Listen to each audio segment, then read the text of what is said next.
அனைவருக்கும் வணக்கம். பானி சீரியல் இன்றைக்கி என்ன ப்ரோமோ நினச்சின்னு பார்ப்போம். ராஜி மீனா 2 பேருமே ஒரு இடத்துக்கு கிளம்புறாங்க. ராஜி வந்து பக்கத்தில் போயிட்டு அக்கா ரெடியாண்ணா, நான் ரெடி ஆகிட்டேன், கிளம்புமா போகலாமா, அத்தைகிட்ட சொல்லிட்டியா அப்படிங்கிறாங்க.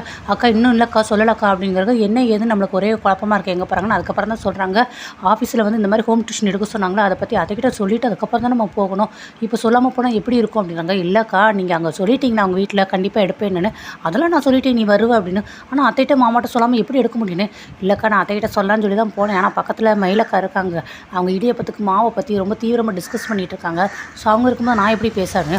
ஆமாம் மயிலக்கா இருக்கும்போது பேச வேண்டாம், வந்து கூட நம்ம சொல்லிக்கலாம் அப்படிங்கிறாங்க. அடுத்து அடுப்படிக்கு போகிறாங்க. அதை நாங்கள் போயிட்டு வரோம் தண்ணி. எங்கடி 2 பேரும் எங்கே கிளம்பிட்டீங்கன்னு.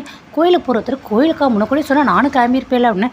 அதான் நான் காலையில் சொன்னேன் அத்தை, மாரியம்மன் கோயிலுக்கு போகிறோம் அப்படின்னு. சொன்னியா? ஆமாம் சொன்னேன் அத்தைன்னு. சொன்னால் மறந்துட்டேன் போலுக்குன்னுங்க.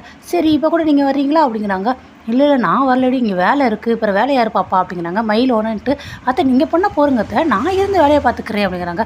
இல்லை அதெல்லாம் சரிபட்டு வராது, வேணா நீ இப்போ அரசி கூட மாட்ட இருக்காள, அவளை வச்சு நான் ஹெல்ப் பண்ணி வேலை பார்த்துக்கிறேன் அப்படிங்கிறாங்க. இல்லைம்மா எனக்கெல்லாம் படிக்க வேண்டியது இருக்குது அப்படின்னு அரசி சொல்கிறாங்க.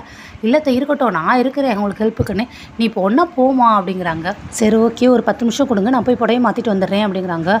உடனே ராஜிக்கு மீனக்கு ஐயோ இவங்க கூட வர்றாங்களா, அப்புறம் நாம இப்படி போய் டியூஷனுக்குரிய டீட்டெயிலாம் கேட்குறது. இல்லை நீங்கள் 10 நிமிஷம் புடவை கட்டி வந்துடுவீங்க, ஆனால் கோயிலில் 20 நிமிஷம் நாங்கள் நடந்துக்கிட்டே இருப்போமே, அது உங்களுக்கு ஓகேவா, நடப்பீங்களா அப்படின்னு சொல்லி கேட்குறாங்க.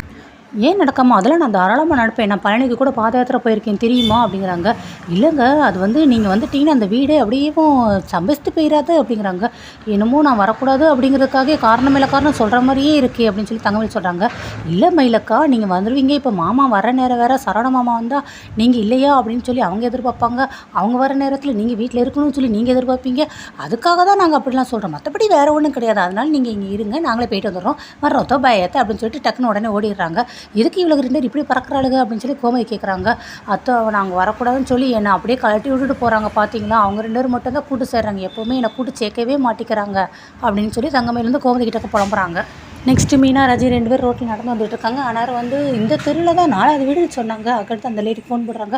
ஹலோ அக்கா நீங்கள் சொன்ன அந்த 3 தென்னை மரம் இருக்கும் பார்த்தீங்களா, அந்த வீட்டுக்கிட்டே வந்துட்டு எந்த வீடுன்னு, இந்த பக்கத்தில் தான் அந்த நான் வெளியில் வந்துடுறேன் அப்படின்னு சொல்லிட்டு வெளியே வந்துடுறாங்க. மாமா மீனா சொன்ன மாதிரி ஆளை கூட்டிகிட்டு வந்துட்டு பரவாயில்லையம்மானே.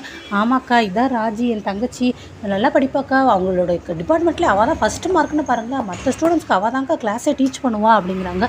சரிம்மா நீங்கள் காலேஜ் முடிச்சிட்டியா அப்படிங்கிறாங்க. இல்லைக்கா இதுதான் ஃபைனல் இயர், ஆனால் அதோட சேர்த்து அப்படியே பார்ட் டைமாக வந்து டியூஷன் எடுப்போம்னு சொல்லி நான் இந்த மாதிரி ஐடியா பண்ணியிருக்கேன் அப்படிங்கிறாங்க. சரிப்பா உங்கள் பசங்க என்ன படிக்கிறாங்க அக்கான்னு. பையன் 4th பொண்ணு 3rd படிக்கிறாமா. அவங்க அப்பா டியூஷன் வெளியில் சேர்க்கலான்னு பார்க்குறாங்க. இப்போ ஒரு பொண்ணு ஹோம் டியூஷன் வந்து எடுத்தா, பட் அந்த பொண்ணுக்கு இப்போ வந்து மேரேஜ் ஃபிக்ஸ் ஆகிடுச்சு, அதனால் எடுக்க முடியல. ஆனால் வெளியில் டியூஷன் அனுப்புனா 50 நம்ம பிள்ளைங்க ஒன்றா இருக்குங்களா, ஸோ கவனிப்பு வந்து ரொம்ப கம்மியாக இருக்கும், அதுக்காக தான் ஹோம் டியூஷன் ரெடி பண்ணுறோம். செலவானாலும் பரவாயில்லம்மா, பிள்ளைகள் நல்லா படிக்கணும்ல, அவங்க அப்பாவுக்கு நல்லா படிக்கணுமா, ரேங்க் அவங்க வச்சிருவீங்கன்னு. அதெல்லாம் கவலை விடுங்கக்கா, நல்லா படிக்க வச்சுருவேன் நான் அப்படிங்கிறாங்க. சரிம்மா அப்போ நீ சனி ஞாயிறு வரையா இல்லை டெய்லியும் கிளாஸ் எடுக்கிறியாம்மா அப்படிங்கிறாங்க. நான் வாரத்தில் 2 நாள் சனி ஞாயிறு வரேன்க்கா, வந்து எடுக்கிறேன் அப்படிங்கிறாங்க. சரிப்பா ஓகே ஃபீஸ் எவ்வளவு அப்படிங்கிறாங்க. இதுக்கு முன்னாடி உள்ள வந்தவங்களுக்கு எவ்வளோ கொடுத்தீங்களோ அதே கொடுங்கக்கா, எனக்கு அது போதும் அப்படிங்கிறாங்க. சரிம்மா ஓகே நல்லா படிக்க வச்சுணுமா, என் புருஷன் கண்டிப்பாக அதிலலாம் ஸ்ட்ரிக்டாக இருப்பார் அப்படிங்கிறாங்க திருப்பி. ஓகேக்கா அப்படின்னு சொல்லி ராஜி பதில் பேசிடுறாங்க. அதுக்கடுத்து மீனா கங்க்ராச்சுலேஷன் டீச்சர் அப்படிங்கிறாங்க. தேங்க்ஸ்க்கா அப்படிங்கிறாங்க. சரி இப்போ இவங்ககிட்டக்க பேசியாச்சு, இப்போ மாமா எப்படி சம்மதிக்க வைக்கிறது அப்படின்னு சொல்லி மீனா கேட்குறாங்க. ஆமாக்கா அதான்க்கா எனக்கும் தெரியல, ஆனால் எப்படியாவது கண்டிப்பாக சம்மதிக்க வைக்கணும்க்கா, அதுக்கு ஒரே வழி அத்தையை வந்து பேச சொல்லணும், அத்தை தான் கரெக்டாக மாமாவை வந்து எந்த நேரத்தில் எப்படி இருக்காங்கன்னு சொல்லி பார்த்து கரெக்டாக மாமாவுக்கு புரிகிற மாதிரி ஏற்று சொல்லுவாங்க அப்படிங்கிறாங்க. கரெக்டு வா நான் அடுத்து நம்ம அத்தைகிட்ட போய் பேசுவோம் அப்படின்ட்டு வீட்டுக்கு போகிறாங்க. மாமா எப்படியாவது சமைச்சணும், சாமி கிட்டக்க வேண்டிக்கோ, நானும் சாமி கிட்டக்க வேண்டிக்கிறேன் அப்படின்னு சொல்லிட்டு கடவுளே அப்படின்ட்டு வா வீட்டுக்கு போகலான்னு போகிறாங்க. வீட்டில் கோமதி உட்காந்துருக்காங்க. அத்தை உங்ககிட்டக்க ஒரு விஷயம் சொல்லணுன்னே. என்னடி அப்படிங்கிறாங்க. நாங்கள் கோயிலுக்கு போகலை, எனக்கு தெரிஞ்சவங்க ஒருத்தவங்களே பார்க்க போயிருந்தோன்னே. கோயிலுக்கு போகலையா அப்படிங்கிறாங்க. கத்தி பேசாதீங்க, மெதுவாக பேசுங்க, தங்கமையில் கவர் இருக்காங்க கேட்டுற போதும் அப்படிங்கிற. எங்கடி நீங்கள் கோயிலுக்கு போகாமன்னே. இல்லை எனக்கு தெரிஞ்சவங்க ஒருத்தவங்க ஹோம் டியூஷன் எடுக்க முடியுமா கேட்டாங்கன்னா, அதனால் அவங்ககிட்ட விசாரிக்கிறதுக்காக போகணும், நான் ஹோம் டியூஷன் எடுக்கிறேன்னு வேறு சொல்லிட்டேனா அப்படின்னு சொல்லி ராஜா சொல்கிறாங்க. என்னடி மறுபடியும் ஹோம் டியூஷன் உங்கள் மாமா வேறு வையுவாரே அப்படிங்கிறாங்க. அதுக்கு தான் அத்தை மாமாவுக்கு புரிகிற மாதிரி எடுத்து சொல்லணும், நம்ம மாமா புரிஞ்சுக்கிற மாதிரி இந்த இது என்னங்கிற சூழ்நிலையை எடுத்து சொல்கிறதுக்கு ஒரு ஆள் இருக்காங்க அப்படிங்கிறாங்க. ஆள் இருக்காங்களா, யாரடி அதுன்னு. வேறு யார், நீங்கள் தான் அப்படின்ட்டு 2 பேரும் குறைச்ச சொல்லிட்டாங்க. நானா, என்னால் அதெல்லாம் முடியாது, நான் எப்படி சொல்கிறதுன்னு. அத்தை ப்ளீஸ் அத்தை நீங்கள் தான் அத்தை எப்படியாவது சொல்லணுன்னு.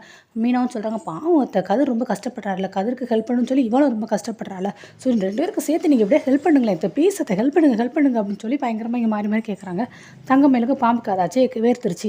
அவங்களுக்கு வந்து கேட்க ஆரம்பிச்சிருச்சு, ஹெல்ப் பண்ணணுமா? என்ன ஹெல்ப்பு சொல்லுங்கள். நீங்கள் 2 பேர் என்னை கோயிலுக்கு கட் பண்ணி விட்டுட்டு நீங்கள் மட்டும் தனியாக போனீங்க. இருந்தாலும் நான் அதெல்லாம் நினைக்காம நீங்கள் ஹெல்ப்புன்னு கேட்டால் நான் பண்ண வரேன் தெரியுமா?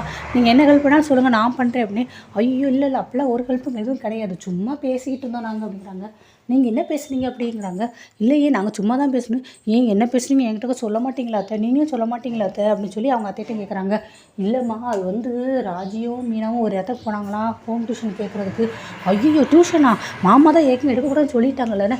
அதாம்மா சொல்ல வர்றோம், மாமா கிட்ட பக்குவமாக பார்த்து பேசிடுவாங்க, அதை அத்தை பார்த்து சொல்லிடுவாங்க அத்தை சொல்கிறதுக்கு முன்னாடி. அதனால் நீங்கள் எதுவும் வாயை திறந்து சொல்லிடாதீங்க ப்ளீஸ் அப்படின்னு சொல்லி அவங்களும் கேட்குறாங்க.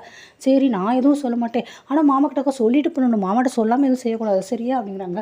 அதெல்லாம் நாங்கள் கண்டிப்பாக சொல்லிடுவோம், நீங்கள் இது மட்டும் தயசு வாயை திறக்காமல் இருந்தால் போதும்னு.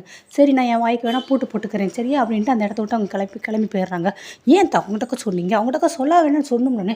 இல்லடி அவன் பாவம் போல் என்னன்னு சொல்லி கேட்குறாள், அதனால தாண்டி நான் சொல்லிட்டேன். அவகிட்ட கேட்கும்போது நான் என்னால் உண்மையை சொல்லாமல் மறைக்க முடியல அப்படின்னு கோமதியும் எங்களுக்கு சொல்கிறாங்க. அத்தை அதுக்குன்னு அவங்க மாமா கிட்ட முதல்ல சொல்லிட்டாங்கன்னா அப்படிங்கிறாங்க. இல்லை மாமா வந்தோடனே நான் கண்டிப்பாக சொல்லிடுறேன், நான் பார்த்துக்கிறேன் ராஜி, நான் பார்த்துக்கிறேன், கண்டிப்பாக பேசிடுறேன் அப்படின்னு சொல்லிட்டு ராஜியும் சமாதானப்படுத்திடுறாங்க. ஸோ நாளைக்கு இந்த டியூஷன் விஷயம் என்ன ஆக போகுது அப்படிங்கிறத நம்ம தொடர்ந்து பார்ப்போம். இதுக்கு பாண்டியன் சம்மதிப்பாரா? ராஜி டியூஷன் எடுக்க போகிறாங்களா? கதிருக்கு வந்து ஹெல்ப் பண்ண போகிறாரா? எல்லாத்தையும் தொடர்ந்து பார்க்கலாம்.